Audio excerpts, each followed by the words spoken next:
বাংলাদেশে জুলাই অভ্যুত্থানের যেসব হত্যাকাণ্ডের ঘটনা ঘটেছে এবং তার আগে পরে শেখ হাসিনার মাফিয়া শাসন ব্যবস্থা আমলে যেসব অনাচার মানবাধিকার লঙ্ঘন হয়েছে, সেই মানবাধিকারের লঙ্ঘনের অন্যতম হোতা 12 জনকে চিহ্নিত করেছে বাংলাদেশের সরকার এবং আন্তর্জাতিক অপরাধ ট্রাইব্যুনালের যে বিচার হচ্ছে সেখানে।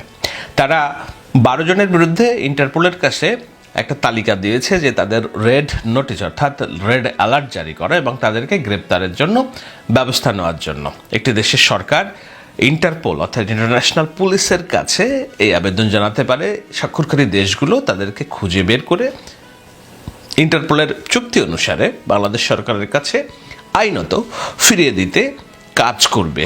এই লক্ষ্যেই আন্তর্জাতিক সনদে গঠিত হয় ইন্টারপোল অর্থাৎ আন্তর্জাতিক পুলিশ ব্যবস্থা। বাংলাদেশের অভ্যন্তরে যেহেতু তাদেরকে খুঁজে পাওয়া যাচ্ছে না, সুতরাং ইন্টারপোলের কাছে এই 12 জনের তালিকা দেওয়া হয়েছে। ঢাকায় প্রকাশ্যে মিছিল করেছে আওয়ামী লীগ এবং ছাত্রলীগ। বিভিন্ন জায়গায় হঠাৎ করে তারা ঝটিকা মিছিল শুরু করেছে। দু একদিনের মধ্যে আপনারা দেখেছেন যে উত্তরাতে, তারপরে ঢাকা মহানগরে, এরপরে বঙ্গবন্ধু কার্যালয়ের যে সামনা তাদের যে আওয়ামী লীগের অফিস, সেই কেন্দ্রীয় অফিসের আশেপাশে, এভাবে করে বিভিন্ন জায়গায় তারা মিছিল করছে এবং এই মিছিলগুলো একটা খুনি দল করছে যারা 5ই আগস্টে বাংলাদেশ থেকে অপ্রাসঙ্গিক হয়ে গিয়েছে। আপনারা জানেন এই ফ্যাসিবাদী শেখ হাসিনা বাংলাদেশ থেকে 5ই আগস্ট পালিয়ে গিয়েছে, কিন্তু দুঃখজনক হলেও সত্য, পালিয়ে যাওয়ার পরেও আজও বাংলাদেশে কিছু কিছু মানুষ এই আওয়ামী লীগের মিছিল নিয়ে বাংলাদেশ বিরোধী কাজ করছে, দেশের স্বাধীনতার বিপক্ষে কাজ করছে, দেশের 24-এর গণঅভ্যুত্থান বিরোধী কাজ করছে। আপনারা জানেন আওয়ামী লীগ একটি সন্ত্রাসী সংগঠন যারা সকাল সন্ধ্যা মানুষকে গুম, খুন, হত্যা, নির্যাতন এগুলো না করতে পারলে তাদের ভালো লাগতো না। আজকের পুরো ভিডিওটি দেখলে আপনারা সত্যি অবাক হতে বাধ্য হবেন। আমরা জানি যে স্বৈরাচারী শেখ হাসিনা বিদায় হওয়ার পরে এখন ক্ষমতায় আছেন অন্তর্বর্তীকালীন সরকারের প্রধান উপদেষ্টা ডক্টর ইউনূস। উনি থাকাকালীন সময় আজকে সারা দেশে কি কি ঘটনা ঘটেছে আপনাদেরকে প্রমাণ সহকারে আমি দেখাবো। তাই বলছি অবশ্যই পুরো ভিডিওটি না টেনে মনোযোগ সহকারে দেখবেন, তাহলেই সবকিছু বুঝতে পারবেন ইনশাআল্লাহ। তো কথার বাড়াবো না, ভিডিওতে চলে যাব। তার আগে আপনাদের কাছে আমার ছোট্ট একটি অনুরোধ, আপনি যদি আমার চ্যানেলের নতুন দর্শক হয়ে থাকেন তাহলে অবশ্যই চ্যানেলটি সাবস্ক্রাইব করে পাশে থাকা বেল আইকনটি বাজিয়ে দিতে ভুলবেন না। আর যারা অলরেডি আমার চ্যানেলটি সাবস্ক্রাইব করেছেন তাদেরকে জানাই অসংখ্য ধন্যবাদ। তো দর্শক শ্রোতা, চলুন ভিডিওটি শুরু করা যাক। এখন আপনাদেরকে পর্যায়ক্রমে দুটি ভিডিও ফুটেজ দেখাবো। চলুন প্রথমে একটি ভিডিও ফুটেজ দেখে আসি। ঢাকায় প্রকাশ্যে মিছিল করেছে আওয়ামী লীগ এবং ছাত্রলীগ। বিভিন্ন জায়গায় হঠাৎ করে তারা ঝটিকা মিছিল শুরু করেছে। দু একদিনের মধ্যে আপনারা দেখেছেন যে উত্তরাতে, তারপরে ঢাকা মহানগরে, এরপরে বঙ্গবন্ধু কার্যালয়ের যে সামনা তাদের যে আওয়ামী লীগের অফিস, সেই কেন্দ্রীয় অফিসের আশেপাশে, এভাবে করে বিভিন্ন জায়গায় তারা মিছিল করছে এবং এই মিছিলগুলো একটা খুনি দল করছে যারা 5ই আগস্টে বাংলাদেশ থেকে অপ্রাসঙ্গিক হয়ে গিয়েছে। আপনারা জানেন এই ফ্যাসিবাদী শেখ হাসিনা বাংলাদেশ থেকে 5ই আগস্ট পালিয়ে গিয়েছে, কিন্তু দুঃখজনক হলেও সত্য, পালিয়ে যাওয়ার পরেও আজও বাংলাদেশে কিছু কিছু মানুষ এই আওয়ামী লীগের মিছিল নিয়ে বাংলাদেশ বিরোধী কাজ করছে, দেশের স্বাধীনতার বিপক্ষে কাজ করছে, দেশের 24-এর গণঅভ্যুত্থান বিরোধী কাজ করছে। আপনারা জানেন আওয়ামী লীগ একটি সন্ত্রাসী সংগঠন যারা সকাল সন্ধ্যা মানুষকে গুম, খুন, হত্যা, নির্যাতন এগুলো না করতে পারলে তাদের ভালো লাগতো না। সে কারণেই আওয়ামী লীগের এই মিছিল, আওয়ামী লীগের এই মিটিং এগুলোকে কোনোভাবেই বাংলাদেশের জনগণ ভালোভাবে নেওয়ার সুযোগ নেই এবং বাংলাদেশে আইন সিদ্ধভাবেই ইতিমধ্যেই ছাত্রলীগের সকল কার্যক্রমকে নিষিদ্ধ করা হয়েছে। আওয়ামী লীগের ব্যাপারে এখন বিচার প্রক্রিয়াধীন আছে এবং শেখ হাসিনা সহ তাদের আওয়ামী লীগের সকল দুর্নীতিবাজদের বিরুদ্ধে তদন্ত অব্যাহত আছে, খুনির বিরুদ্ধে তদন্ত চলমান আছে। সেই মুহূর্তে তারা কোনো লজ্জা নেই, শরম নেই, তারা আবার রাস্তায় মিছিল করা শুরু করেছে শেখ হাসিনাকে বাংলাদেশে ফেরত আনা যায় কিভাবে, সেই কারণে। আপনারা জানেন 5ই আগস্টের পরে আওয়ামী লীগ হতভম্ব হয়ে গিয়েছিল, তারা সারা পৃথিবীর সব জায়গায় নিস্তেজ হয়ে গিয়েছিল এবং তার সন্তান শেখ হাসিনার সন্তানই আক্ষেপ করে বলেছিলেন যে বাংলাদেশ নিয়ে তার মা এখন আর ভাবছে না, কারণ এদেশের জন্য অনেক কিছু তারা নাকি করেছে। সেই জায়গা থেকে এদেশের মানুষ তার উপরে যে আচরণটা করেছে সেটাই তারা ক্ষুব্ধ, তারা কোনোভাবে এটাকে মেনে নিতে পারছে না। এবং এক ধরনের অঘোছালো অনেক মন্তব্য তারা করেছেন। কিন্তু আমরা কিন্তু পরবর্তীতে দেখলাম শেখ হাসিনা এখন প্রতিদিন লাইভে আসার চেষ্টা করছেন, তাদের বিভিন্ন জায়গায় হারিয়ে যাওয়া সকল নেতাকর্মীদেরকে উজ্জীবিত করার চেষ্টা করছেন, তারপরে আবার তাদেরকে দিয়ে গুপ্ত হামলা মামলা বিভিন্ন ধরনের আক্রমণ শুরু করেছেন। আবার বাংলাদেশের বিভিন্ন জায়গায় তারা ষড়যন্ত্র করে এদেশের বিভিন্ন ধরনের ষড়যন্ত্র ক্রিয়েট করতে চাচ্ছেন, ডক্টর মোহাম্মদ ইউনূসকে পতন ঘটাতে চাচ্ছেন। 0 পয়েন্টে তারা মানুষদেরকে চেক দিবে, লোন দিবে, এগুলো বলে বলে ডেকে এনেছিলেন। বহু তালবাহনা এই বাংলাদেশে হয়েছে, কিন্তু আওয়ামী লীগ পরাস্ত হয়েছে, কারণ এদেশের জনগণ আওয়ামী লীগকে দেখতে পারে না। আওয়ামী লীগের এই সকল অপকর্ম জনগণ কোনোভাবে মেনে নেয় না, সে কারণে তারা কিন্তু পরাস্ত হয়েছে। কিন্তু আজ আবার নতুন করে এই ঝটিকা মিছিল করছে, এবং এই মিছিলগুলো ভবিষ্যৎ কি হবে সেটা কিন্তু আজকের এই মিছিলের দিকে তাকালেই বোঝা যায়। বাংলাদেশে যদি আজকের ফ্যাসিবাদ বিরোধী মানুষরা ঐক্যবদ্ধ না থাকেন, এবং যদি প্রশাসন থেকে শুরু করে সরকার যদি আওয়ামী লীগের ব্যাপারে শক্ত অবস্থানে না থাকেন, তাহলে এই দেশটায় আবার যে কোনো ধরনের বড় ষড়যন্ত্র নিয়ে মাঠে ময়দানে তারা কিন্তু নামছে থাকবে। তারপর প্রকাশ্যে মিছিল করছে, অথচ গ্রেপ্তার সেই অর্থে হচ্ছে কিনা আমার জানা নেই, আমি দেখছি না। পত্রপত্রিকায় ওরকম বড় আকারের কোনো গ্রেপ্তার আমরা দেখছি না। আমরা কয়েকদিন আগেও দেখলাম আপনার বিজয় দিবসকে কেন্দ্র করে নাকি বলে এটাকে 21 আপনার জাতীয় স্মৃতিসৌধের সেখানে তারা মিছিল করলেন, এবং সেখান থেকেও আমরা দেখলাম যে সবাই পালিয়ে গেলেন, 1-2 জনকে হয়তো কেউ ধরে ঝাপটি মেরে তারপরে গ্রেপ্তার করেছে। আবার এই কয়েকদিন আগে 2-1টা মিছিল হয়েছে, তাও দেখলাম 2-1টা সংগঠনের লোকেরা, যেমন ছাত্র দলের সম্ভবত ভাইয়েরা, তাদেরকে অ্যারেস্ট বলতে তাদেরকে ধরে তারপরে পুলিশের হাতে সোপর্দ করেছেন। তো ওই অর্থে কতদিন ছাত্রদল করবে, কিংবা এই নতুন ছাত্রদের আন্দোলন যারা তারা করবে, কতদিন জামাত করবে, অন্যরা করবে, এটা তো তাদের দায়িত্ব না। আজকের এই বাংলাদেশে তারা বাংলাদেশি মানুষদেরকে খুন করে পালিয়েছে, তাকে তো এখন এই বাংলাদেশের মানুষরা প্রতিরোধ যেমন করবে সেটা ঠিক আছে, কিন্তু সেটা তো করার চাইতেও বড় প্রতিরোধ করতে হবে সরকারের পক্ষ থেকে। সরকার যদি অ্যাকশনে না যায়, তাহলে তো এদের এই মিছিল প্রতিদিন বাড়বে। আপনারা জানেন যে তারা প্রতিটা নিয়তই কিন্তু বাংলাদেশের মানুষের বিরুদ্ধে ষড়যন্ত্র করছে। বিশেষ করে গোপালগঞ্জে আপনারা দেখেন গতকালকেও একটি অর্গানাইজেশনের বিরুদ্ধে তাদেরকে আক্রমণ করেছে, এবং এর আগে বিএনপির 3-4 জন নেতাকে তারা সেখানে একেবারে মেরে ফেলেছে। এরকম করে প্রত্যেকটি জায়গায় তারা কিন্তু এই হত্যা সন্ত্রাস আগের মতোই চলমান রাখছে, এবং আমার কাছে মনে হচ্ছে এখন আরো বেশি পরিমাণ তারা অ্যাগ্রেসিভ হয়ে এই কার্যক্রম শুরু করবে গুপ্তভাবে, কারণ তাদের এখন সম্পদ। আপনারা জানেন আগে তাহাজ্জুদের সময় মিছিল করত, ফজরের সময় মিছিল করত, এখন একটু ফজরের পরে মিছিল করার চেষ্টা করছে। এইটা কিন্তু কিছুদিন পরে জোহরের পরে করবে, এরপরে আসরের পরে করবে, এরপর মাগরিবের আগে করবে, এটাই বাস্তবতা। কিন্তু এখন সরকার সেই অনুযায়ী তাদেরকে যদি চাপ প্রয়োগ না করে, কঠোরভাবে দমন না করে, গ্রেপ্তার না করে, তাহলে তো হবে না। আমি প্রায়ই বলেছি, টকশোতেও বলেছি যে এই আওয়ামী লীগকে দমন করার জন্য সহজ রাস্তা একটাই, সারা বাংলাদেশের কমিটির তালিকাগুলো সব পুলিশ সেক্টরের কাছে আছে। এগুলো তো এমন না যে একেবারে সমস্ত পুলিশ চেঞ্জ হয়ে গিয়েছে, নতুন কেউ জানে না, সবার কাছে আছে। না থাকলেও এই তালিকা ফেসবুকে আছে, অনলাইনে আছে, স্থানীয় মানুষদের কাছে আছে। কিচ্ছু না, আপনি আওয়ামী লীগের তালিকা ধরে ধরে এই নেতাকর্মীগুলোকে একটু খোঁজ নেন, তাদের বাসা বাড়িতে জাস্ট একটু যান, আপ্যায়ন করা লাগবে না, এমনি একটু যাওয়া আসা করেন। 7 দিন আপনারা এই ধরনের এক্সারসাইজ করলে আওয়ামী লীগ মিছিল তো দূরের কথা, ঢাকা শহরে বাংলাদেশের কোথাও থাকবে কিনা সেই সিদ্ধান্ত নিয়ে ভাববে। কিন্তু আজ পর্যন্ত সেরকম কিছুই হয়নি। তো না হলে তারা এই মিছিলটা করবে। মিছিল করার কয়েকটা উপকারিতা অপকারিতা আছে। অপকারিতা কি? অপকারিতা হচ্ছে মিছিল যখন করে, একটা করার পরে তারা কোনো শায়েস্তা পায় না, তাদের ব্যাপারে কোনো ধরনের প্রতিরোধ হয় না, তখন তারা ধরে নেয় যে আমাদের তো নিরাপত্তার সমস্যা নেই, একটা মিছিল করব, হয়তো সর্বোচ্চ একটা ধাবরানি খাবো, তো যদি সর্বোচ্চ অ্যারেস্ট হই তাও 2-4 দিনের মধ্যে জামিন নিয়ে বের হয়ে আসব।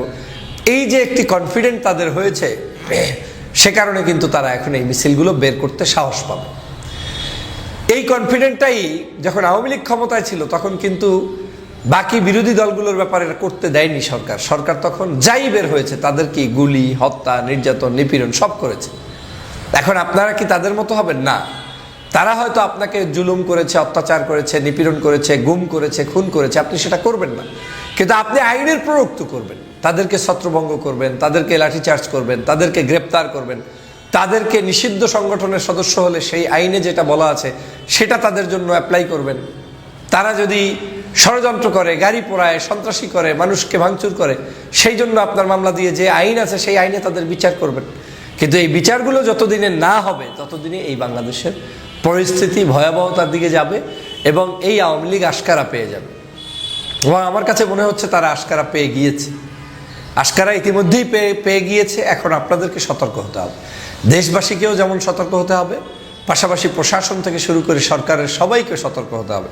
মনে রাখবেন, আপনারা এখন আর আওয়ামী লীগকে ফেরত আনতে পারবেন না, কিন্তু এই মানুষগুলোর মিছিলের উছিলা দিয়ে আপনারা আপনাদের জীবনকে ঝুঁকির মধ্যে রাখছেন, আপনারা আপনাদের চাকরিকে ঝুঁকির মধ্যে আছেন। আপনারা যে কোনো সময় আপনার এলাকায় মিছিল কিভাবে হয় আপনি প্রতিরোধ করবেন। আপনি থানার ওসি, আপনি এসপি, আপনার গোয়েন্দা ডিপার্টমেন্ট এখানে যারা আছে প্রত্যেককে এমনভাবে অ্যালার্ট রাখবেন যে কেউ কোনো জায়গায় আওয়ামী লীগ নাম নিয়ে নামলেই গ্রেপ্তার, ডাইরেক্ট কথা। এইভাবে যদি আপনি অ্যাকশন মোডে না যান তাহলে এই বাংলাদেশে তারা আবার ষড়যন্ত্র করবে এবং একটা পর্যায়ে গিয়ে জনগণ যখন ফুঁসে উঠবে তখন কিন্তু আপনারা যারা চাকরিজীবী আছেন আপনাদের বিরুদ্ধেও মানুষ কথা বলা শুরু করবে। এবং আপনাদেরকে যেহেতু এখনো আপনারা আওয়ামী লীগের আমলেই নিয়োগ পাওয়া লোক, স্বাভাবিকভাবেই ধরে নেওয়া হচ্ছে আপনারা আওয়ামী লীগেরই, কিন্তু আমি বিশ্বাস করি আপনারা 5ই আগস্টের পরে হয়তো পরিবর্তন হয়ে যাবেন বা গিয়েছেন। আপনাদের প্রতি সে কারণে অনুরোধ জানাই, আপনারা যদি আপনাদের সেই পরিবর্তনটা ধরে রাখতে চান তাহলে আওয়ামী লীগের কোনো মিছিল মিটিং এখানে চলতে দেয়া যাবে না। এ ব্যাপারে সবাইকে ঐক্যবদ্ধ নীতি যদি গঠন করতে পারেন তাহলে বাংলাদেশে আওয়ামী লীগকে প্রতিহত করা সম্ভব। না হয় তারা কিন্তু ছলে বলে কৌশলে বিভিন্নভাবে বিভিন্ন নামে তারা কিন্তু ঢুকে পড়েছে। আপনারা কয়েকদিন আগে একটা রিপোর্ট দেখেছেন যে ঢাকা শহরে আওয়ামী লীগ জড়ো হওয়ার চেষ্টা করছে, গোয়েন্দাদের রিপোর্ট চেষ্টা করছে। এবং আমার ভয় হচ্ছে বাংলাদেশে আমাদেরই বিভিন্ন কার্যক্রমের সুতায় তারা ঢুকে যাবে। তারা আপনার মতো করে কলেমার পতাকা মাথায় দিয়ে আসবে, জাতীয় পতাকা নিয়ে আসবে, বৈষম্য বিরোধী আন্দোলনের মতো স্লোগান দিয়ে আসবে, কিন্তু এসে এসে এসে এসে ঢাকা শহরে।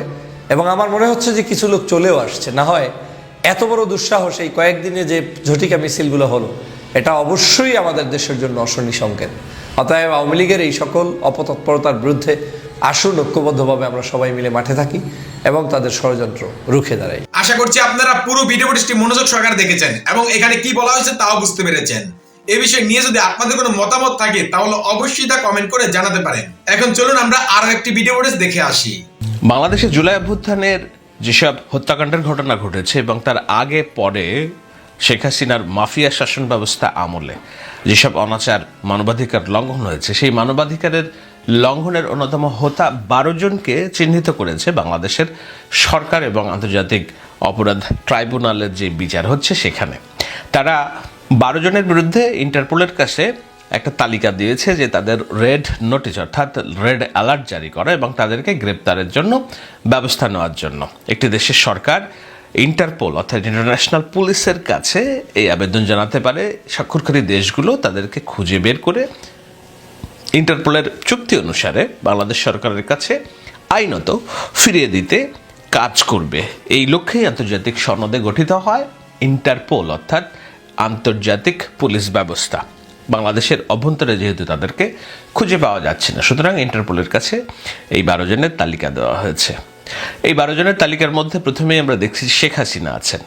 শেখ হাসিনা জাতিসংঘ কর্তৃক ফ্যাক্টস ফাইন্ডিং যেটা গঠিত হয়েছে এবং তাদের তদন্তে গুরুতর মানবাধিকার লঙ্ঘনের, মানবতা বিরোধী অপরাধে শেখ হাসিনার সরাসরি নির্দেশনার সংশ্লিষ্টতা পেয়েছে। এটি বাংলাদেশ সরকারের সাজানো অভিযোগ নয়, এটি জাতিসংঘের তদন্ত প্রতিবেদন। সেই তদন্ত প্রতিবেদন সেই হিসেবে শেখ হাসিনা নাম্বার 1 ব্যক্তি, এ বিষয়ে কোনো সন্দেহ নেই। বাংলাদেশে আরেকজনের যে 12 জনের আরেকজন, সেটা হচ্ছে ওবায়দুল কাদের। ওবায়দুল কাদের নিশ্চয়ই আপনাদের মনে আছে যে তিনি এই আন্দোলন দমানোর জন্য দলীয়ভাবে আওয়ামী লীগকে নির্দেশনা দিয়েছিলেন এবং কঠোর নির্দেশনা দিয়েছিলেন। তো ওবায়দুল কাদের এবং শেখ হাসিনা 2 জন শীর্ষ ব্যক্তি। আমরা জানি 2 জনই ভারতে কলকাতায় একজন, আর একজন আছে জিয়াবাদে আছেন, ভারতীয় সরকারের সহযোগিতায় আছেন। এই 2 জন বাদে আমরা আরও যেসব তালিকায় দেখছি তাদের নামগুলো আমি পড়ে শোনাচ্ছি। একটা হলো যে আসাদুজ্জামান খান কামাল, স্বরাষ্ট্রমন্ত্রী হিসেবে নিশ্চয়ই আপনাদের মনে আছে এই ঘটনা, তিনি নির্দেশনা দিচ্ছিলেন আন্দোলনকারীদেরকে যে তাদেরকে গুলি করতে হবে। একজন পুলিশ বলছিল, স্যার একটা গুলি করলে একটাই যায়, বাকিগুলো যায় না। তিনি খুব চিন্তিত মনের ভাবছিলেন যে তাহলে কিভাবে এই আন্দোলন দমানো যায়। আসাদুজ্জামান খান কামাল, জাহাঙ্গীর কবির নানক ঢাকা মহানগর আওয়ামী লীগ যুবলীগের সাবেক নেতা হিসেবে মহানগরীতে যেসব কর্মকাণ্ড ঘটেছে সেই সব কর্মকাণ্ডে তার প্রত্যক্ষ সংশ্লিষ্টতা আছে। আকামা মোজাম্মেল হক, মুক্তিযুদ্ধ বিষয়ক মন্ত্রী, সাবেক গাজীপুরের যেই ঘটনা, গাজীপুর এবং উত্তরাতে যেসব হত্যাকাণ্ড ঘটেছে তার পেছনে অন্যভাবে দায়ী করা হয় আকামা মোজাম্মেল হককে।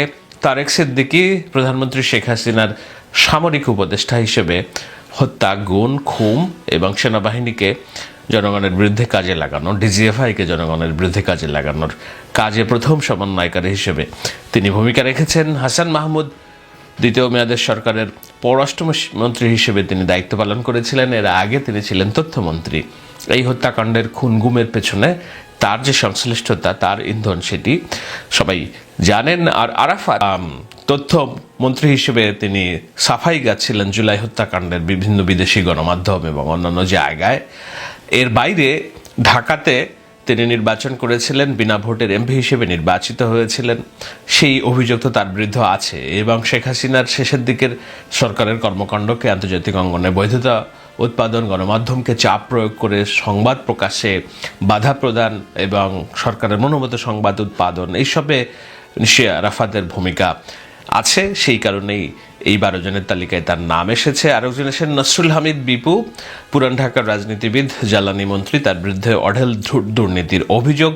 তার বিরুদ্ধে অভিযোগ যে আওয়ামী লীগের সময়ে তিনি বট বাহিনী অর্থাৎ ফেক সোশ্যাল মিডিয়া গণমাধ্যম কর্মী, ফেক সোশ্যাল মিডিয়ার ন্যারেটিভ উৎপাদনে অর্থায়ন করতেন। এর বাইরে জুলাই হত্যাকাণ্ডে তো তার অন্যান্য সম্পৃক্ততা আছে। বাংলাদেশের জ্বালানি খাতকে যেসব লুটপাট, অর্থনৈতিক চরিত্র ধ্বংস করার যেসব প্রেক্ষাপট, সেখানে তার ভূমিকার কথা নিশ্চয়ই আমরা পত্রপত্রিকার মাধ্যমে জেনেছি। আরেকজন আছে বেনজির আহমেদ। যদিও জুলাই হত্যাকাণ্ডে সরাসরি বেনজির আহমেদের সম্পৃক্ততা ছিল না, কিন্তু এর আগে শেখ হাসিনার পুরো শাসন আমলে র্যাবের মহাপরিচালক এবং পুলিশের ডিএমপি প্রধান হিসেবে যত রকম খুনগুন এবং জঙ্গিবাদ বিরোধী কর্মকাণ্ডের নামে মানবতা বিরোধী অপরাধ হয়েছে, মানুষের উপর নির্যাতন হয়েছে, সেগুলোর প্রধান হোতা হিসেবে তাকে অভিযুক্ত করা হয়েছে। একজন হচ্ছে নওফেল চৌধুরী, শিক্ষামন্ত্রী, চট্টগ্রামে জুলাই হত্যাকাণ্ডের ইন্ধনদাতা এবং চট্টগ্রামের বিশেষত তার যেসব অপকর্ম আছে এই জুলাই ছাত্র জনতা হত্যাকাণ্ডের, সেই জায়গাটিতে তাকে মনে হয় নির্বাচন করা হয়েছে। আর একজন হচ্ছে ফজলেনুর তাপস, যে ফজলেনুর তাপস শেখ হাসিনার কলিজার টুকরা হিসেবে আমরা জানতাম। ঢাকা দক্ষিণ সিটি কর্পোরেশনের মেয়র বানিয়েছিলেন ফজলেনুর তাপসকে শেখ হাসিনা, এবং শেখ হাসিনা সবসময় চাইতেন তার আওয়ামী লীগের যেসব ঝড়ঝাপটা আছে সেই ঝড়ঝাপটা এবং অন্যান্য বিচারিক প্রক্রিয়া থেকে কিভাবে তাপসকে রক্ষা করা যায়।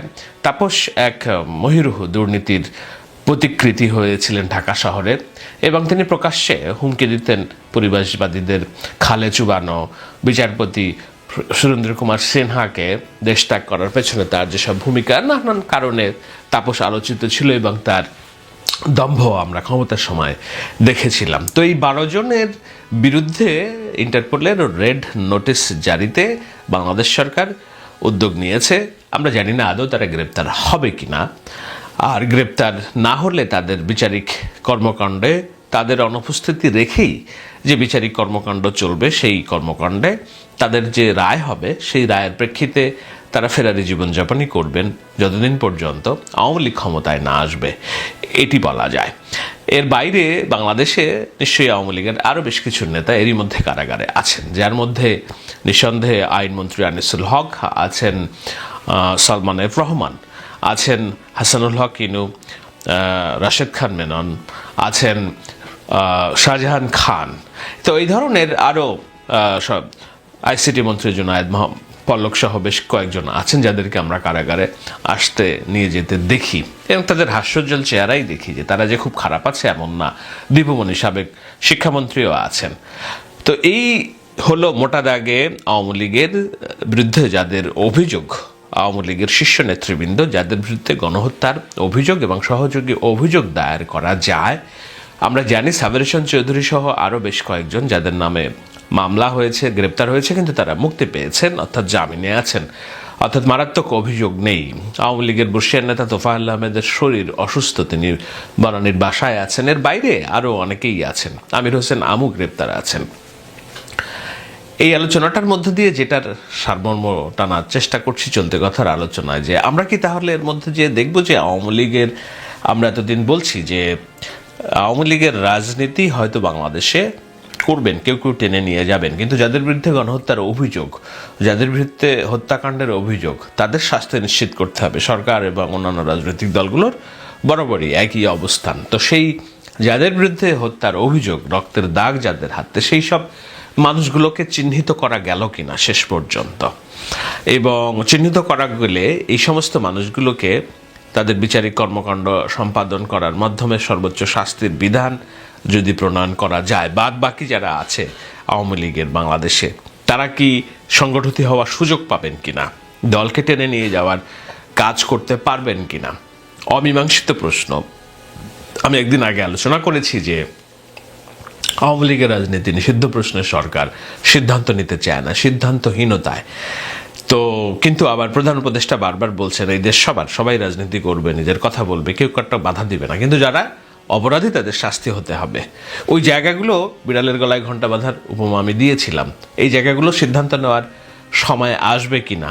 12 জনের যে লিস্ট আমরা দেখলাম, আর কারাগারে হয়তো আরও 12 জন আছে, এই 24 জন ধরলাম, এর সাথে আরও 24 জন, অর্থাৎ 58 জন, ধরলাম 58 জন না, 58 2 116 জন, 116 জন না, আমরা ধরলাম যে এটা আরও ডাবল হোক, 232 জন।